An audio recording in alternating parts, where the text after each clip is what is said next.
श्री गुरु चरण कमलेभ्यो नमः। नारद मुनि कहते हैं राजा प्राचीन बरही से कि जब कोई प्राणी विधाता की इच्छा से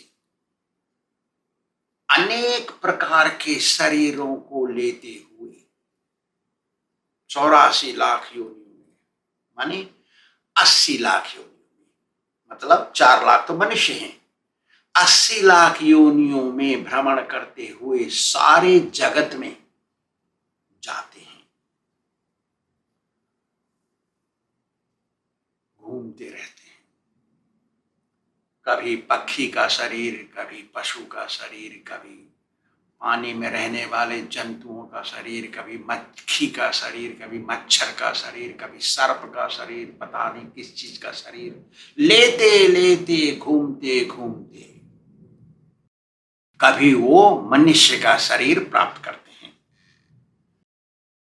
ये मनुष्य का शरीर मोक्ष प्राप्ति के लिए बिल्कुल फिट है, सही है। जिस मनुष्य शरीर ने मोक्ष प्राप्त नहीं किया, मोक्ष प्राप्ति के लिए साधन नहीं किया, तो वो विधाता के द्वारा ठगा जाता है। मान लीजिए कि जिस मनुष्य ने भक्ति नहीं की, भक्ति करने का रास्ता है गुरु स्वीकार करना, भजन करना, उनकी कथा का कहने पर चलना इत्यादि, ये रास्ता है। जिस मनुष्य ने मोक्ष प्राप्त नहीं किया, विधाता उसको ठगता है। जैसे कोई आदमी राजमहल में जाता है, राजा के द्वार पर, और खाली हाथ लौट आता है, कुछ नहीं मिलता उसको, या वो कांच का एक टुकड़ा हीरे के नाम से लेके आता है, ऐसा हो जाता है। कोई आदमी यदि मोक्ष प्राप्ति नहीं करता और पाप कमा के नरक जाता है, तो खाली हाथ आने की तरह का है। जो राजा के द्वार में गया खाली हाथ आया, और जिसने पुण्य किया वो स्वर्ग गया और वहां से फिर वापस आया, वो जैसा है कि हीरे के नाम से कांच का टुकड़ा ले आया राजा के दरबार से। ऐसा भगवान के चरणों में अनुराग रखना चाहिए। भगवान के चरणों में जिसका अनुराग नहीं है, वो जीती हुई बाजी को हार गया है, हारने के समान है।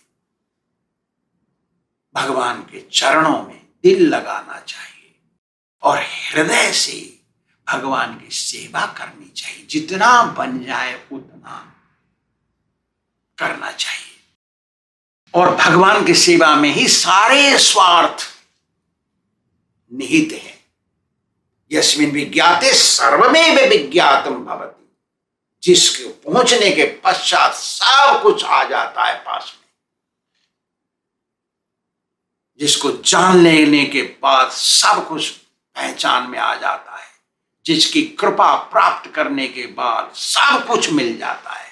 ऐसे भगवान की शरण में जाना चाहिए और उनसे लगन लगाना चाहिए। जो मनुष्य भौतिक संसार में भौतिक सुख के लिए काम करता है, वो आदमी अज्ञानी है और कर्म बंधन से कभी मुक्त नहीं होगा। वो यदि कोई भाग्यवश गुरु स्वीकार कर लेता है या परमात्मा गुरु रूप से उसके सामने आ जाती है, तो उसका बेड़ा पार होता है। शास्त्र कहता है, गुरु कृष्ण रूप हौन शास्त्रेर प्रमाणे। गुरु करें कृष्ण कृपा निज भक्त गणे। गुरु करें कृष्ण कृपा निज भक्त गणे। भगवान श्री कृष्ण गुरु का स्वरूप लेके आते हैं और वो शास्त्र का प्रमाणित गुरु है।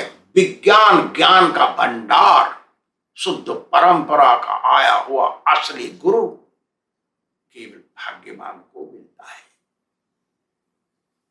और वो भगवान को दिखा देता है। उनकी बात पर चलना चाहिए। गुरु ही भगवान का यथार्थ असली रूप बताता है।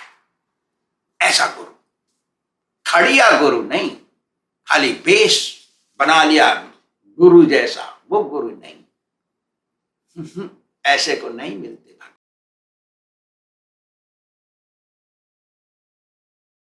ऐसे मनुष्य जो गुरु स्वीकार करके भक्ति करते हैं ना, उसके दुख सुख में बदल जाते हैं, उसकी बुद्धि तीव्र हो जाती है और मुक्त हो जाती है इस संसार से। बताइए और क्या चाहिए। फिर बोलते हैं नारद मुनि, कहते हैं कि देखो ये जीवात्मा का ये जो शरीर है ना, यही रथ है। इसके दो पहिए हैं, पाप और पुण्य। इसके 5 घोड़े हैं, 5 ज्ञानेंद्रिय, आंख, नाक, कान, मुंह और चमड़ी। ये ज्ञानेंद्रिय हैं, इनसे ज्ञान होता है। तो ये ज्ञानेंद्रिय है ना, 5 घोड़े हैं इस रथ के, और मन है लगाव। याद रखें इसको। और एक वर्ष से दूसरा वर्ष, संवत्सर, साइकिल,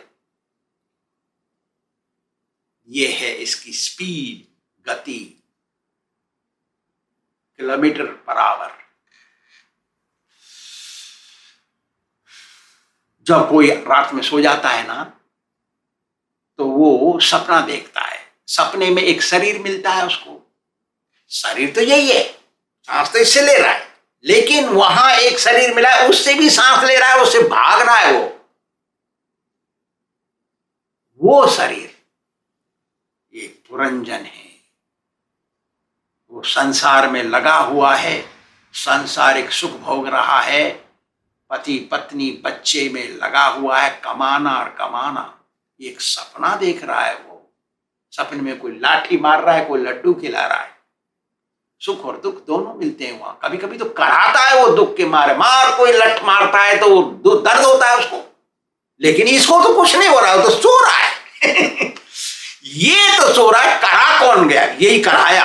ये आदमी आवाज करता है, मार दिया रे। ये है सपना। जब वो सपने में रहता है तब तक कष्ट होता है, और जब जाग जाता है ना, वो कष्ट दूर हो जाता है, क्योंकि वो तो लठ तो इसको नहीं पड़े जो सो रहा है, वो तो पड़े उस शरीर को जो सपने में देख रहा था। याद रखें इस बात को। ये संसार ये तात्कालिक एक सपना है, और भक्ति मार्ग में आना ही जागना है। जब तक कोई भक्ति मार्ग में नहीं आता, तब तक वो सुख दुख भोगता रहता है, संसार का कराता है वो। ये मिथ्या है सब कुछ, तात्कालिक थोड़े समय के लिए, और उसमें पड़ा हुआ जीव ये सपना देख रहा है और सपने को सत्य समझता है। लेकिन भक्ति मार्ग में आने से तुरंत वो सब सपना समाप्त, जागता है।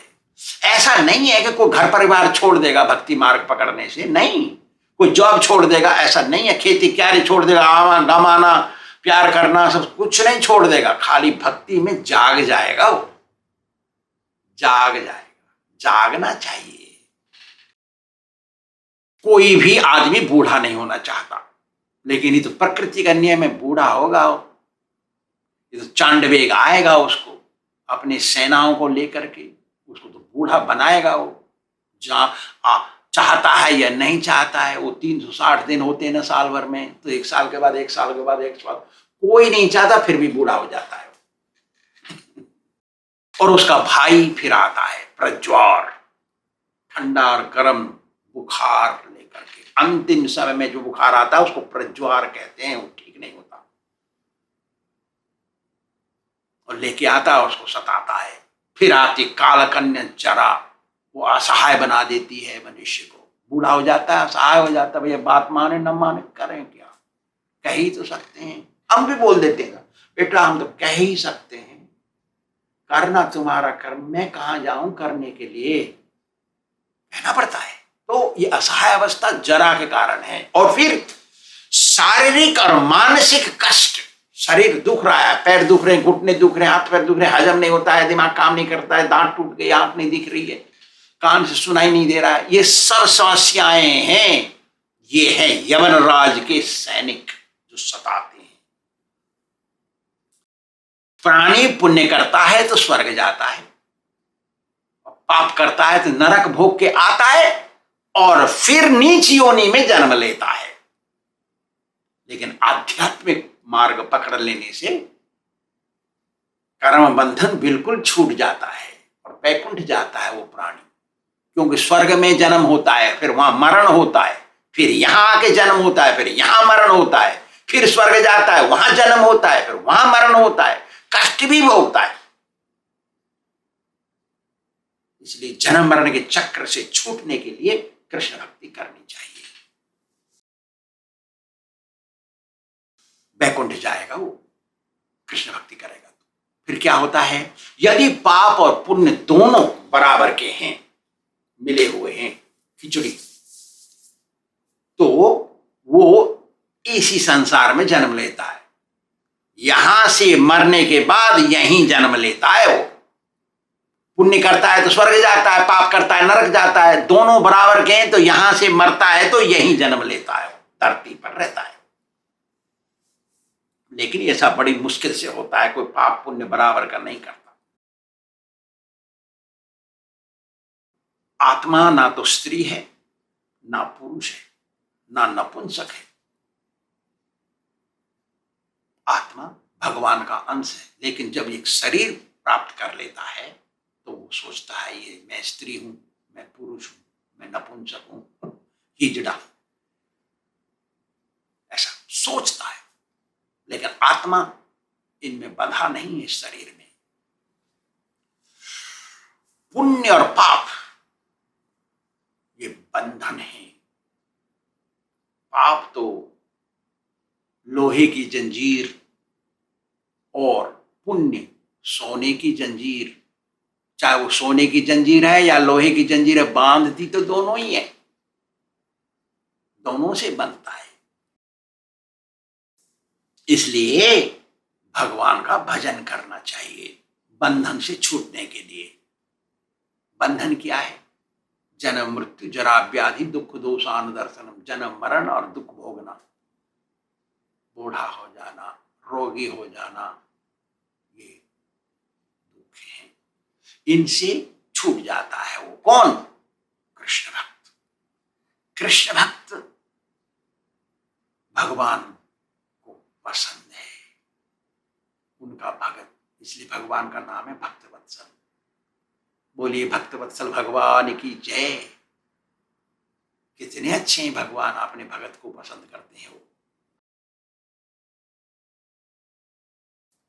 जब तक प्राणी कर्म बंधन में फंसा रहता है तब तक प्राणी को कोई आराम नहीं है।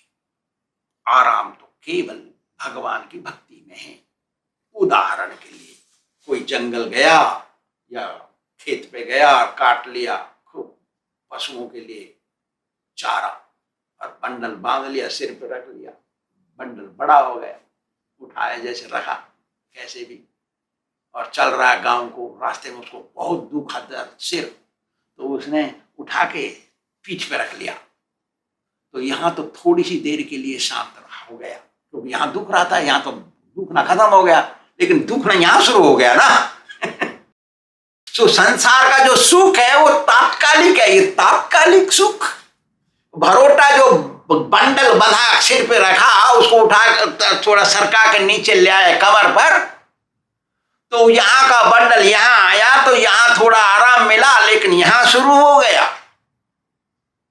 तो यहाँ कोई संसार में सुख नहीं है जब तक ये बंडल रूपी संसार छोड़ नहीं आ दिया जाता। जब तक वो बंडल नहीं रख दिया जाता पृथ्वी पर, आराम कहाँ है? संसार में सुख नहीं है, ये तात्कालिक सुख है, ये दिखावा है, ये माया है। जागना चाहिए इससे। ओ बंडल, संसार का बंडल छोड़ देना चाहिए। भगवान की शरण में जाना ही सही सुख है। जैसे कोई सपना देख रहा है, रात में सोया अच्छे पलंग पे और उसने सपना देखना आरंभ किया, कोई लठ मार रहा है उसने,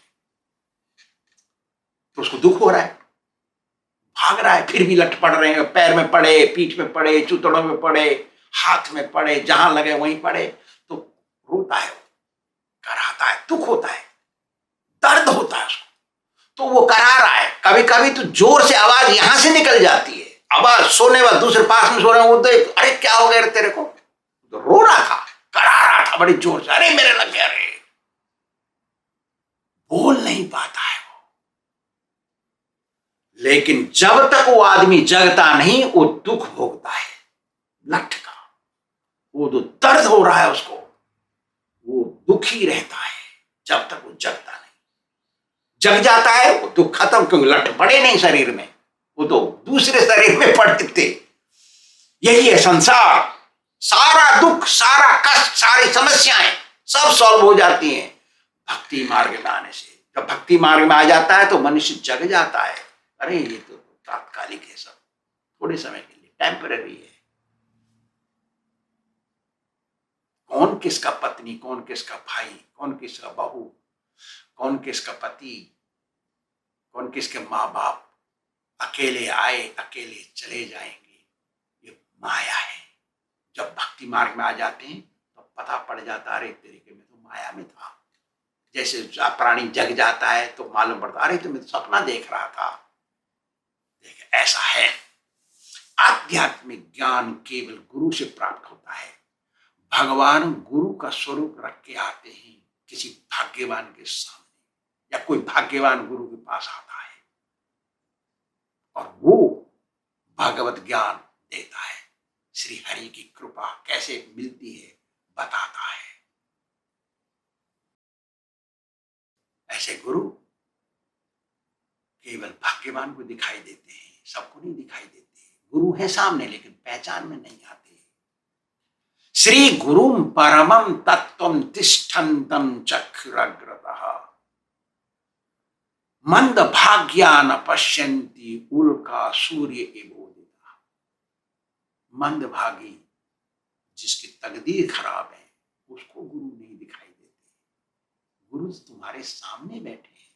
तिष्ठन्तम चक्षुर अग्रता, चक्षु आंखों के सामने बैठे हैं, दिखाई दे रहे हैं, पहचान में नहीं आ रहे, मन नहीं लग रहा है वहां। मंद भाग्य, मंद भाग्य माने दुर्दैव, ओछे भाग्य, जिसकी तकदीर खराब है, ऐसे आदमी को गुरु जी की बात पर चलना अच्छा नहीं लगता। गुरु जी की सेवा करनी चाहिए। यस्य देवे परा भक्तिर यथा देवे तथा गुरु तस्येति कथिता ह्यर्था प्रकाशन्ते महात्मनः।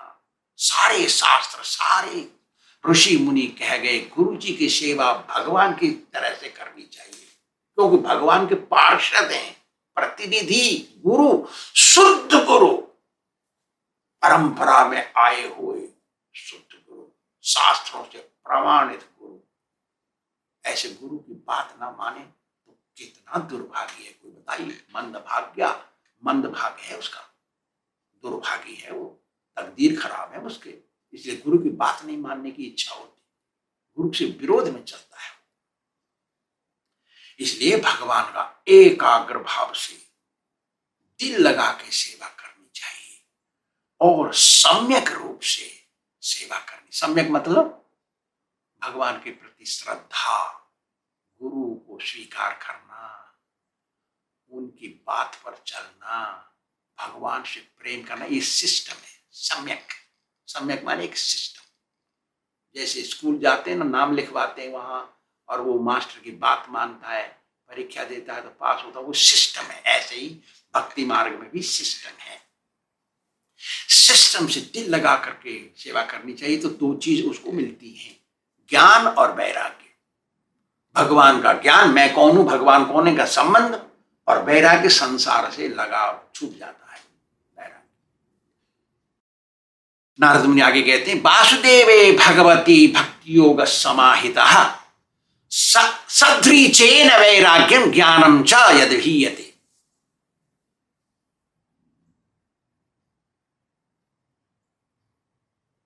सोचिरादेव राजर्षे स्यादच्युत कथाश्रय शृण्वत श्रद्धानस्य नित्यदा स्याद अधीयत।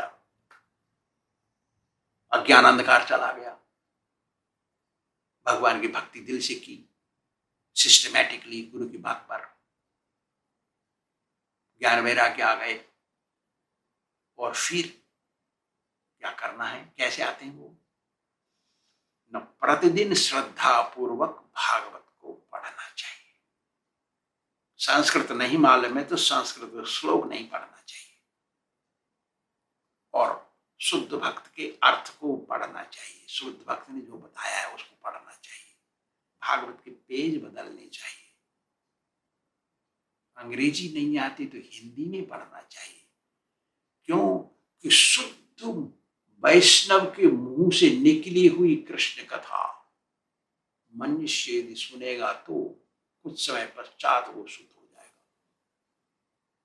शुद्ध भक्त बन जाएगा, उसका दिल साफ हो जाएगा, भगवान दिखाई देंगे, ये गारंटी है। दिल और मन शुद्ध हो गया तो भगवान दिखाई देंगे उसको, श्योर। और फिर संसार के किसी प्रकार की बाधा उसको कष्ट नहीं पहुंचाएगी। बाधाएं तो भगत को भी होती हैं, लेकिन उन बाधाओं को के कारण वो भक्ति को नहीं छोड़ता कभी। गुरु को, कृष्ण को कभी नहीं छोड़ेगा भगत, चाहे उसकी चमड़ी निकल जाए, इतना कष्ट हो जाए उसको, वो कुछ चाहिए, क्योंकि उसका दिल शुद्ध हो गया, वो तो छोड़ेगा नहीं। जो भक्ति मार्ग को छोड़ देता है, भाग जाता है, उसका दिल साफ नहीं हुआ, उसका मन गंदा है। याद रखो, इसका अपोजिट एक कॉइन होता है ना, सिक्का, उसके दो हिस्से, दो तरफ होते हैं ना, तो एक ही तरफ से हम देखेंगे तो कुबुद्ध है ना, भगवान में मन लग जाता है, शुद्ध हो जाता है दिल तो, और भगवान से भाग गया है तो उसका अर्थ क्या है? दूसरी तरफ का सिक्का भी देखना चाहिए ना। जो भगवान की भक्ति छोड़ के चला गया, उसका दिल मन साफ नहीं, वो तो माया में फंसा हुआ था, मूर्ख बना रहा था, गुरु जी को ठग रहा था, वो तो और ज्यादा उसको शिक्षा मिलेगी, पनिशमेंट। प्राणी को क्षुधा माने भूख और प्यास सताती है, और भूख और प्यास भक्ति मार्ग में अड़चन बन जाती है। इसलिए क्या है, बिन भूखे भजन न होए गोपाला। भूख और प्यास सताती है, और ये भक्ति मार्ग के लिए बहुत बड़ी अड़चन है। इसलिए भगवान ने प्रसाद और महाप्रसाद का नियम बना दिया भक्ति मार्ग में। वेजिटेरियन शुद्ध शाकाहार पकाओ, मेरे को भोग लगा और खाओ। क्या महाप्रसाद जो चखेगा, भगवान का लार लगा हुआ उसमें, मोक्ष गारंटी है। देखिए नारद मुनि कहते, हे राजन, ब्रह्मा और शंकर दिन और रात लगे रहते हैं भगवान का भजन करने में, ढूंढते हैं भगवान को, उनको दिखाई नहीं देते। तू तो सोच रहा है क्या बात? देख, ब्रह्मा और शंकर, स्वयंभव मनु, दक्ष प्रजापति, चारों कुमार, सनक सनंदन सनातन सनत कुमार, चार ब्रह्मचारी स्वामी, मरीचि, अत्रि, अंगिरा, पुलह, पुलत्स्य, क्रतु, वशिष्ठ और मैं नारद रात दिन भक्ति में लगे रहते हैं, खोजते हैं भगवान को, फिर भी वो सामने नहीं आते। बहुत कष्ट होता है, कितना कष्ट करते हैं फिर भी नहीं आते। लेकिन वो कब आते हैं? जब चाहते हैं तभी आते हैं। क्योंकि वो परम स्वतंत्र हैं भगवान। जब वो चाहेंगे तभी आएंगे, हम बुलाएंगे नहीं आएंगे वो। हमारी भक्ति के कारण आए इसलिए ऐसा नहीं है। करते रहो भक्ति, नहीं आते। देखो इतने बड़े बड़े को नहीं आते, वो पहचान में भी नहीं आते भगवान। शंकर को नहीं मिलते भगवान, ब्रह्मा को नहीं मिलते भगवान, नारद को नहीं मिलते भगवान। जब भगवान चाहते तभी मिलते हैं। यस्या यदा यस्यानुगृह्णाति भगवान आत्म भावितः स जहाति मतिर्लोके वेदे च परिनिष्ठितम्।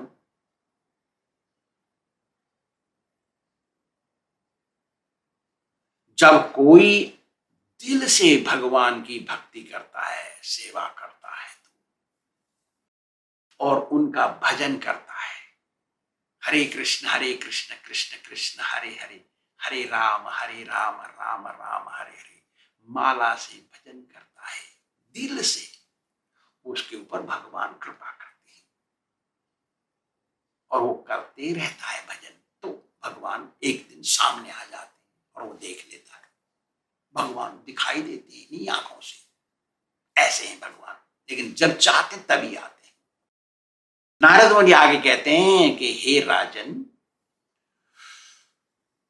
तुमने कर्मकांड में आध्यात्मिकता को देखा, ये तुम्हारी गलती है। देखो, कर्मकांड का नाम सुनने में तो अच्छा लगता है, कर्मकांड, लेकिन ये अच्छा नहीं है, क्योंकि ये पारमार्थिक नहीं, आध्यात्मिक नहीं, वैकुंठ नहीं लेके जा सकता, इससे भगवान का आशीर्वाद नहीं मिल सकता, यज्ञ करने से भगवान का आशीर्वाद नहीं मिल सकता, कर्मकांड है। इसलिए कर्मकांडी पंडितों से दूर रहना चाहिए। सम्मान तो कर सकते हैं दूर से, दक्षिणा दे दो, थोड़ा भोजन करा दो, कुछ दे दो उसको, लेकिन उसको स्वीकार कर लो, असंभव है।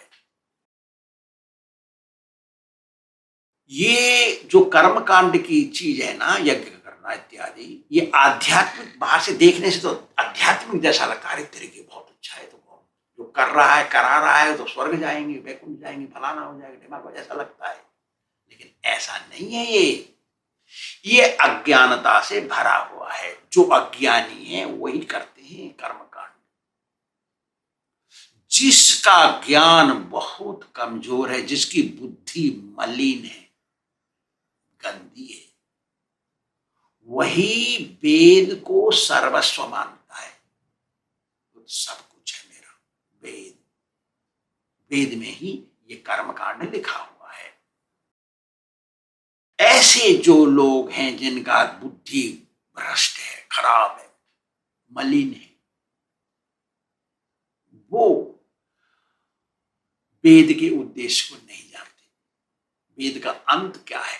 वेद सर्वेर अहमेव वेद्य, भगवान कृष्ण है वेद का अंत, उनको नहीं मालूम, सारांश नहीं पता है। वेद जो बोलेगा मंत्र स्वाहा करने के लिए, उसका अर्थ ही नहीं मालूम पंडित को। ये है कर्मकांडी। वेद का सार तो भगवान के पास पहुंचा देगा। वेद का सार क्या है? भजन, हरे कृष्ण कृष्ण कृष्ण हरे हरे, हरे राम राम राम हरे हरे, यही वेद का सार है। ये पहुंचा देगा वैकुंठ, गारंटी है। लेकिन अज्ञानी लोग वेद में बताए हुए कर्मकांड को करते हैं, भजन को नहीं करते। और कर्मकांड तूने किया है राजन, तुम्हारी बुद्धि भ्रष्ट है। नारद मुनि कह रहे हैं राजा प्राचीन बरेजी से, सतयुग के अंत में जो कर्मकांड करता है उसका दिल कठोर हो जाता है, भगवान का भजन नहीं कर सकता, वो घमंड होता है उसको, मैं कर्मकांडी हूं, मैं बड़ा पंडित हूं, मेरा नाम बड़ा है, मैंने कर्मकांड यज्ञ करवाया, मेरे घर में मालपुआ बने, लोगों ने खाया। कितना घमंड है देखिए। अपने को बड़ा मानते हैं कर्मकांडी लोग। जो अपने को बड़ा मानता है वो कर्मकांडी है, चाहे वो यज्ञ करा रहा है या नहीं करा रहा है। जिसको घमंड है और अपने को बड़ा मानता है वो कर्मकांडी है। अपने को कभी बड़ा नहीं मानता वैष्णव, अपने को छोटा मानता है। तृणादपि सुनीचेन तरोरिव सहिष्णुना, उस अपने को बहुत छोटा, छोटे घास से भी छोटा मानता है वो, वैष्णव उसको कहते हैं। ये तो पंडित बनते हैं, ब्राह्मण। वैष्णव ब्राह्मण नहीं, ब्राह्मण के ऊपर है वैष्णव। कोई भी जात वैष्णव बन जाए वो ब्राह्मण से भी बड़ी है। वो आजकल कलयुग में ब्राह्मण क्या नहीं करता है। आ जाएगा, चेला बन जाएगा, गुरु जी की बात मानेगा, कुछ दिन गुरु जी के विश्वास को जीत लेगा और धोखा दे के भागेगा। वो है आजकल का ब्राह्मण। उसको ब्राह्मण मन चंचल रहता है। हम ब्राह्मण निंदक नहीं है, लेकिन ये असली चीज है, ये सही है। हम बोल रहे हैं, झूठ नहीं बोल रहे, बिल्कुल सही बात बोल रहे हैं। आजकल ऐसा हो गया है। तो हे राजन, तुम कर्मनिष्ठ हो गए, कर्म कांड में विश्वास कर लिया, इतना कर लिया कि सारे पृथ्वी में लगभग सब जगह वो कुशा कुशा की घास उग गई है तुम्हारे कारण। इतना कर दिया है तुमने। तुम्हारा अभिमान कितना है बताइए। मैं इतना बड़ा किया, इतना कर दिया मैंने। लेकिन भगवान को प्रसन्न करने का एकमात्र रास्ता है भक्ति, भगवत भक्ति। एक ही रास्ता है, दूसरा रास्ता ही नहीं। एक ही रास्ता है भगवान को प्रसन्न करने का, उनसे आशीर्वाद प्राप्त करने का, कृष्ण भक्ति। लेकिन तुमको मालूम नहीं ये चीज। मनुष्य का एकमात्र लक्ष्य है भक्ति करना, इसलिए उसको मनुष्य स्वरूप मिला के भक्ति करने के लिए। लेकिन संसार में सुख भोग रहा है वो दूसरे प्राणियों की तरह। अरे कुत्ता सुअर भी सुख भोगता है, संसार का सुख। मनुष्य शरीर मिला भक्ति करने के लिए, लेकिन वो सुख भोग रहा है। देखिए कैसा है गलत मार्ग। मनुष्य का एकमात्र लक्ष्य है भगवान की भक्ति करना। कोई भी जाति हो, कोई भी लिंग हो, स्त्री पुरुष सब, बच्चे बूढ़े सब, कोई भक्ति करे, आ जाए भक्ति मार्ग। भक्ति में आने के लिए उनको घर द्वार छोड़ने की जरूरत नहीं है, खाली गुरु स्वीकार करके भक्ति करने की जरूरत है। नारद मुनि आगे कहते हैं, हरि ही देव भृताम आत्मा स्वयं प्रकृतिरीश्वर यत्पाद मूलम शरणम यथक्षेमो नृणामेह। हे राजन, इस संसार में मनुष्य शरीर मिला है किसी प्राणियों को, तो उसका एक ही कर्तव्य बनता है भगवान की भक्ति करना, हरि की भक्ति करना दिल से, और उनकी साधना पूजा सेवा करना। इसके करने से भगवान जो सबके नियामक हैं, कंट्रोलर है, सब कुछ कंट्रोल करते हैं, वो सबके इष्ट मित्र है, वो सबसे बेस्ट फ्रेंड है वो, और परम स्वतंत्र हैं। वो भाग के चले आते हैं अपने भक्त के पास, इसलिए उनका नाम है भक्तवत्सल। भक्त को इतना प्यार करते हैं और उनकी शरण लेने से सारी इच्छाएं पूरी हो जाती हैं। इससे अच्छा क्या है। इसलिए हम सब मिल जाएं और कृष्ण भक्ति करें। ऐसा लक्ष्य यदि आप बना लेंगे, आपसे बड़ा भाग्यवान इस सृष्टि में कोई नहीं होगा। श्री राधा गोविंद भगवान की